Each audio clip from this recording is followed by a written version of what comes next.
Phillip Schofield's Angels. Who were the innocent young women who inadvertently helped him claw his way up the slippery slope that he created for himself early on in his life? Back then, on the surface, he was known as the beige man of TV, but secretly, behind closed doors, Phillip Schofield was anything but. From dabbling in drugs to wild nights out, the early part of Phillip's life was a far cry from the wholesome kids' TV presenter image he portrayed. In those days, even Phillip himself said, children's presenters were expected to be squeaky clean. I couldn't be bound by those restrictions. So, the question is, did Phillip Schofield plan to hide who he really was, from the very beginning, and if so, how did he do it, and more importantly who did he use to climb his way to the top?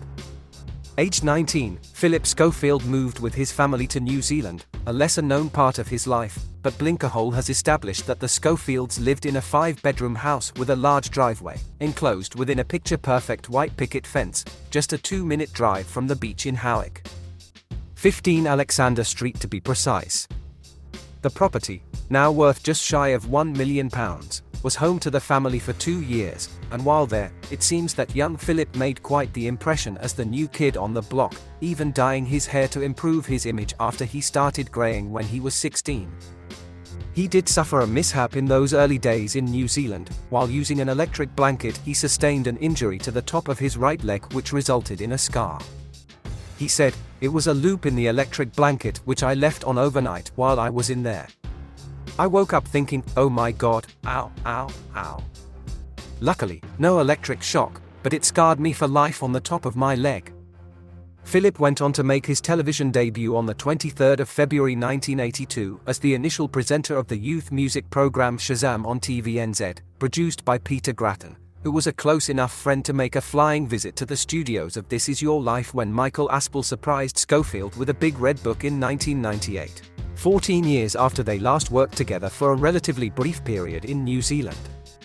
Phillip also spent 2 years working for the Auckland-based rock music radio station Radio Hauraki, which initially operated illegally until 1970, to break the monopoly held by the state-owned New Zealand Broadcasting Corporation.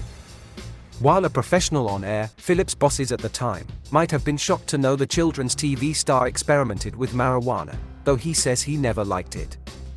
He said, "On the rare occasions I've tried it, it has either made me sick or made me feel like I have been darted with a tranquilizer." Describing having his first joint in New Zealand in his early 20s, Phil says he passed out, but with a smile on his face.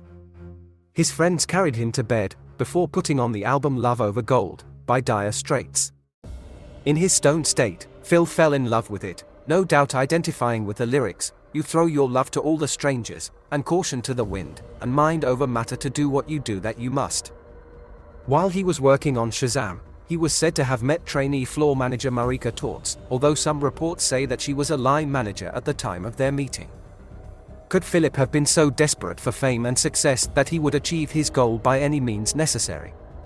Is it possible, even back then at the very early stage of his long career, that he was calculating and scheming his way into the showbiz world?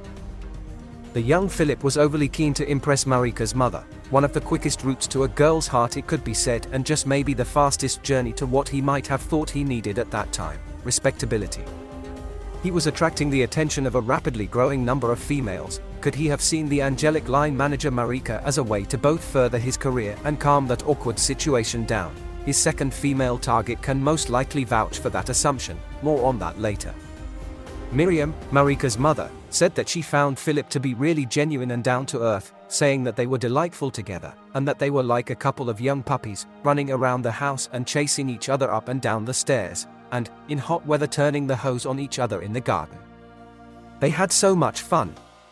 She was equally taken with Phillip, who she felt sparkled with personality and was incredibly sincere, calling him a fun-loving boy and like a breath of fresh air.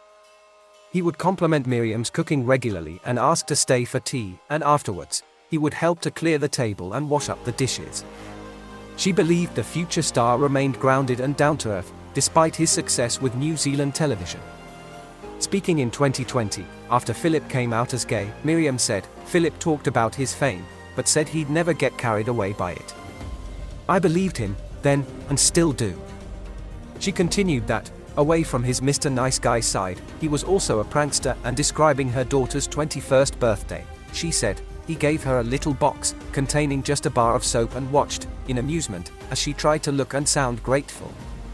Then laughing, he gave her another box, wrapped the same way, saying, "No, this is your real present." Inside was a gorgeous silver bracelet. Philip's career continued to soar in New Zealand, but it was then that his parents Pat and Brian decided they were ready to move back home to Newquay, England. They had made the 12,000-mile relocation to Auckland, New Zealand, only 2 years before. Contrary to some media reports though, Philip actually decided not to return with them. It's been said that his decision was partially attributed to it being hard to imagine life without Marika. Apparently, his affection ran so deep that the previous Christmas he had given her a promise ring as a symbol of his love and apparently knew that he wanted to marry her. Philip, then aged just 21, took Marika to an upmarket restaurant in Parnell, arguably the New Zealand equivalent of Chelsea, England, where they had shared their first lunch, and he popped the question. Could Phillip Schofield have been eager to quash his inner turmoil even back then? He has already admitted that he had doubts about his sexuality and thought he might be bisexual on his wedding day to Stephanie Lowe, whom he proposed to 9 years after Marika. He has already admitted that he was naive to think he could suppress his feelings while he was married but kept quiet because he and Stephanie were happy and living a perfect life. Is that what he had been striving for? What he saw to be perfection? The perfect life, the perfect wife, and a fairytale happy ever after appearance. Is that what has been going through his mind all of these years, building layer upon layer of false armor to protect his public image, keeping the reality hidden from view for over 40 years? Smart girl Marika did not pretend she needed time to think about his proposal, she just said no. And the rejection was said to have left Philip devastated and for him, killed the relationship for him there and there. From that point onwards he didn't want to see Marika again, and shunned her at work. The star was unable to talk or even look at her. Marika's mother reflected that her daughter rejected the proposal because she believed she was too young to get married, and soon the pair split up. She added, Marika was hurt too, of course, but being so young she probably didn't appreciate how Philip felt. It was all terribly sad that it ended the way it did. I still feel sad today. Miriam stated that she would have been happy for the pair to tie the knot. She said, Marika has never said she regrets her decision. But she will always have a soft spot for Philip, because he was the first man she fell in love with. Marika herself said, we were an item for a couple of years. We got on really well. He was a funny guy, kind, sensitive. He wrote me the most beautiful love letters.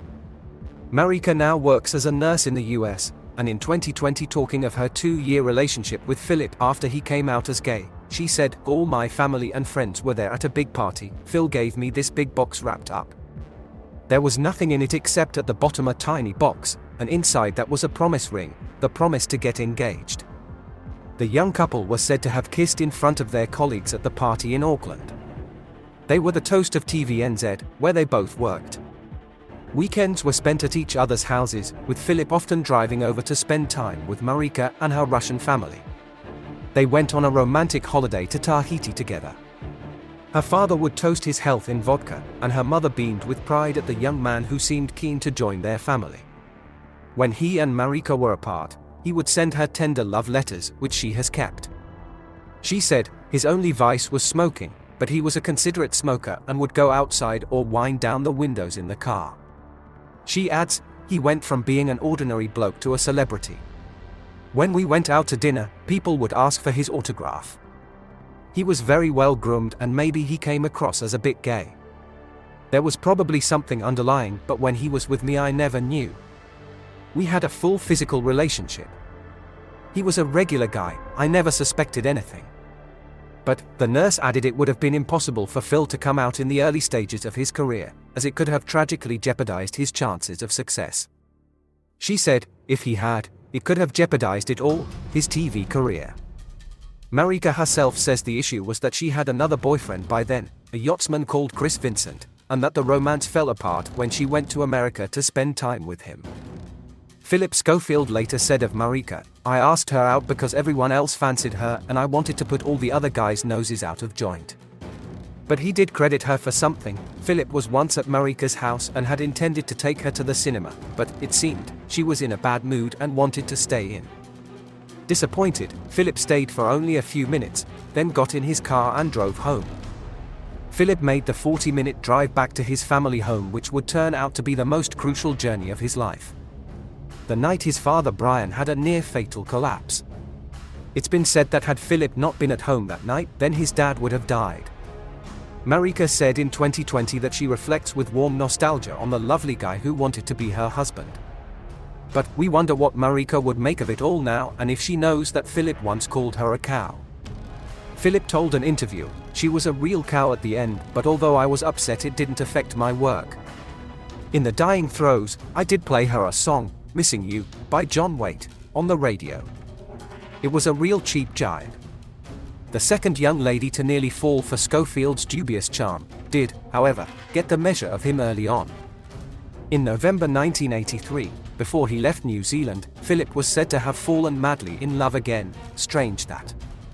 While he was fronting a New Zealand Music Awards show, a dancer called Fenella Barthfield was performing. Schofield said, "She was absolutely perfect, and for the first and only time in my life so far, I simply fell head over heels in love at first sight." Although she was with a boyfriend at the time, Phillip got her number and within days they were a couple. The young Fenella boasted to her mother Adrienne that he was really lovely, and Phillip's colleague Louise Jones recalled, "He didn't come down to earth for days after the awards." In her opinion, she was the big love of his life. But soon enough, and some might say, inevitably, their romance would come crashing down to reality after Phillip longed to be reunited with his family back in the UK. He was then stuck with the dilemma, do I stay, or do I go? During the early days of their alleged love affair, colleague Louise recalled, "He just went boom, and fell in love. I remember him being totally distracted for more than a lunch hour. He just wanted to be with Fenella all the time. Like the song says, love is the drug you can't get enough."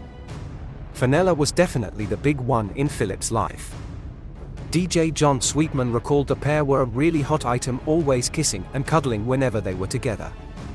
During the beginnings of their courtship, Phillip reportedly serenaded Fenella with Barbra Streisand hits and doted on her every move. But the decision of whether he would renew his work contract with TV show Shazam was looming at the beginning of 1985. While the star was supposedly madly in love, he also worried about what he might be missing out on 14,000 miles away, back in Britain. Despite his fears, he had to acknowledge that he had been extremely successful in New Zealand. In a matter of a couple of years, Phillip had become one of the nation's biggest TV names and was known by millions of adults, as well as children. He feared that a move back to the UK, without much lined up, would be a risk that could leave him out of work for months. Biographer Robin McGibbon wrote, "All the possibilities and options and hopes and fears swam around in Phillip's ambitious mind. All the time, making a decision more difficult was his love for his family he missed so much, and Fenella." With the absence of family, Phillip turned to his New Zealand mum Adrienne Barthfield, the mother of his girlfriend Fenella. "Where have we heard that before?" She told him that it would be a foolish decision just to stay because of his love for her daughter. Adrienne said, "Phillip was very fond of Fenella, though, and had mixed feelings about leaving her. I told him he was silly, and that he must go back because there was nothing in New Zealand for his talent." Phillip's agonizingly hard choice was made a little easier by Adrienne, who would later take him to the airport after he booked his flight home. She said, "Eventually, he did choose to go. And we all had a tearful goodbye at the airport." News of Phillip's return was printed in the newspapers, and not long after he would bag his first gig on the BBC. Reflecting on the relationship, her mother Adrienne added, "Their relationship was one of those lovely romances that can happen when you're young, but they both had so much happening in their lives at that time." Adding, "I wouldn't have wished my daughter on anyone at that stage." Charming.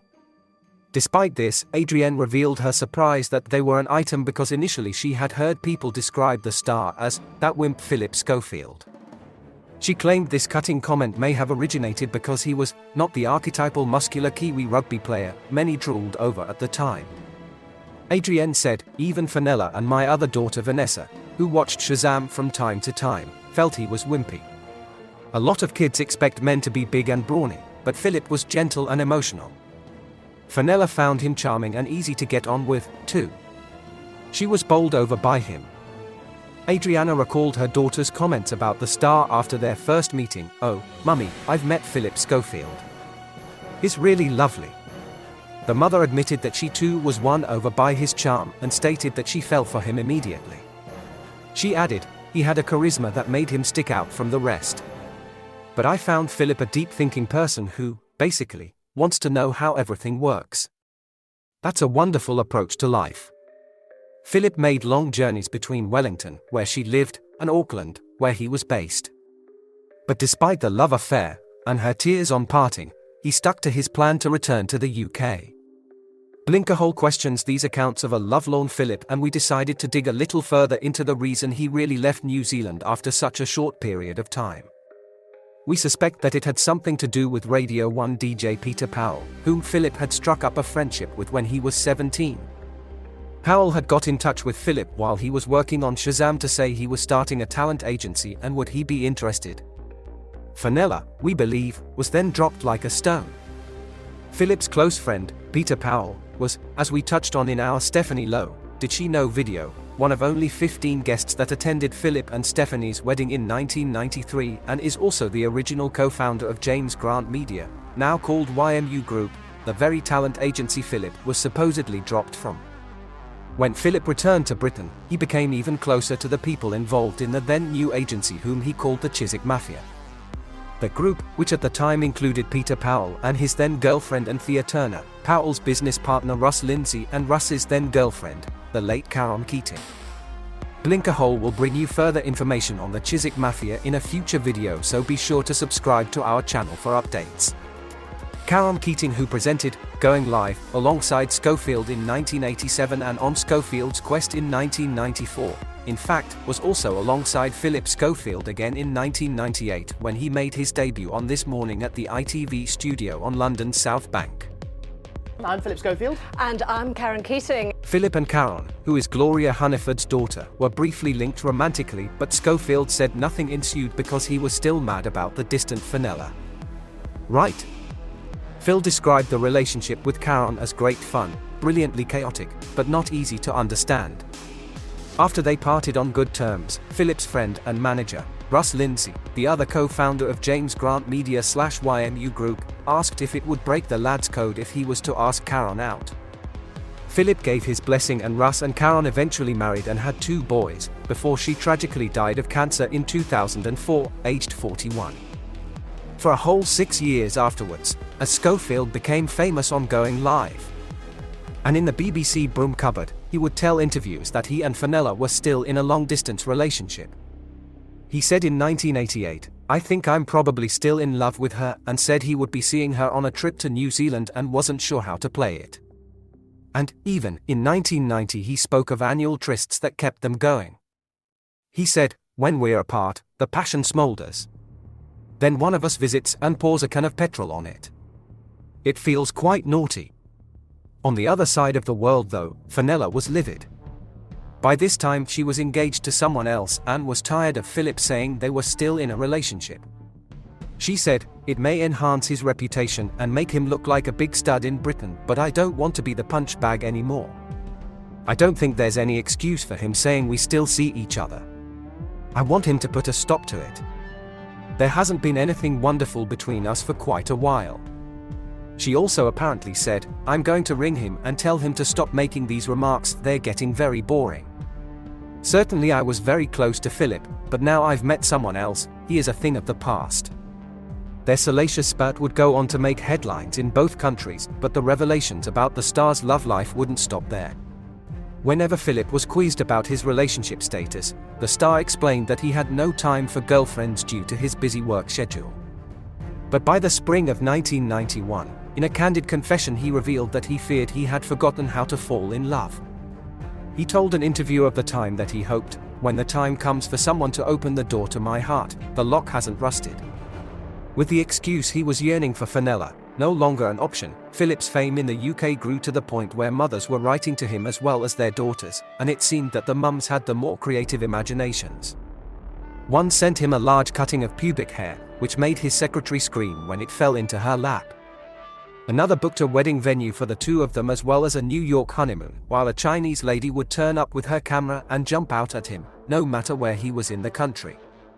And it was not just the ladies, either. Interestingly, Phillip recalled one man wrote to him professing undying love and asking him to send a sign on a specific date if he felt the same. If Phil presented his show wearing yellow, it meant yes; if he wore red, it meant no. Forgetting all about it, though we are not so sure he did, Phil did indeed wear yellow that day, prompting a delighted letter from his admirer. So, while on the hunt for his next female target to hide the truth behind, which indeed turned out to be Stephanie Lowe, could Phillip Schofield have been sending secret signals to young male fans who wrote letters to him, age unknown and unverified? Perhaps that was the reason for all those colorful dodgy jumpers. Something tells us that there may be a lot more to the story than meets the eye.